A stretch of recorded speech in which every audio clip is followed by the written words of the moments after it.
What did you learn? Why did you resign? Well, I resigned whenever it came to my attention that he was going to be charged, or the indictment had 13 counts of money laundering and wire fraud.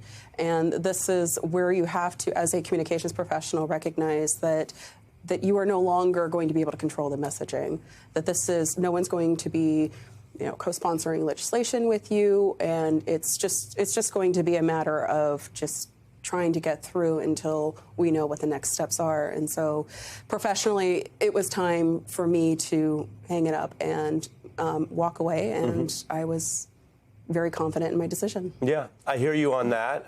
Again, people remember these videos.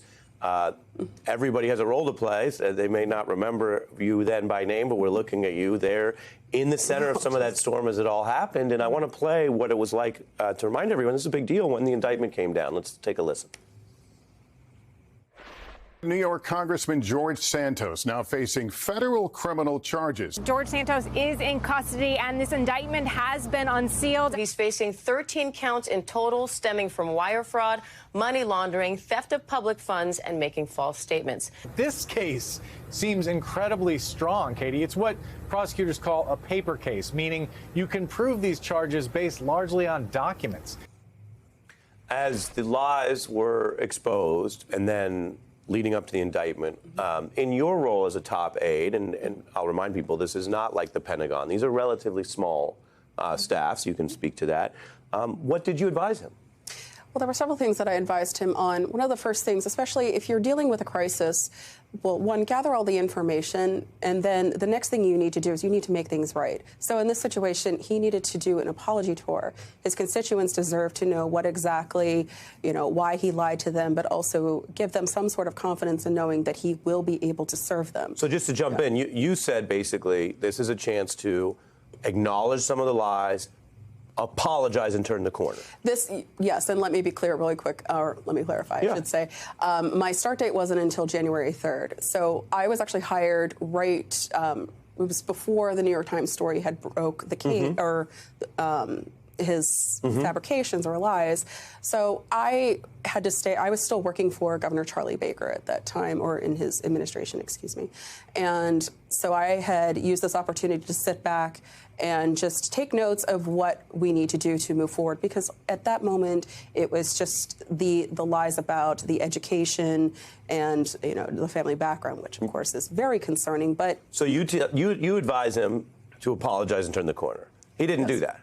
No, it was not. It was a very when he went on with Tulsi Gabbard, which I had zero part to play in that, but I didn't hear a real apology. I didn't hear anything even remote showing any kind of contrition, which was a problem.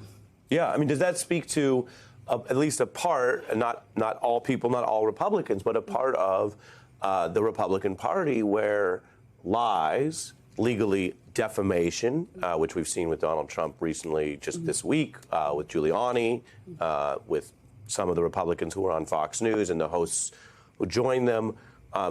Those are factual findings of deliberate and repeat lying. The fact that George Santos, and we have some of that on the screen, and as you worked for him, he thought he could weather this and just join the lying caucus? Because I'm old enough to remember when a politician, either party, caught with something like this, does what you would say, which is apologize, turn the corner, move on. Right. He, if anything, seemed to double down on these lies.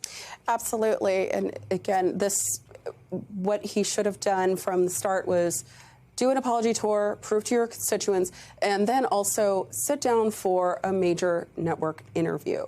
That was the next step that I wanted him to take. But getting him there took a little bit of time just because, I had, if it had been up to me, he would have already done it. Before I lose you, I want to get on the case. I mentioned legally he's presumed innocent, and that will play out. Yes. But as a general matter, when you look at the charges in the case, do they seem to you bonkers and made up? Do they seem to overlap with anything you observed and learned about? I mean, does it seem to you like a case that's in bounds or potentially strong? Well, It's very concerning from what I am seeing. And one of the things that I did as communications director was to make sure that I separated myself from anything that was legal or campaign related and just focused on being a communications director for the office of Congressman George Santos. I think we just need to sit back and wait and see what will play out in the courts. And then, of course, let's also remember we should be waiting to see what House Ethics puts out in play. Process. You know him. He tweeted vaguely about this idea that he might plea. Do you think he would ever cop a plea deal? It's very difficult to say in this situation.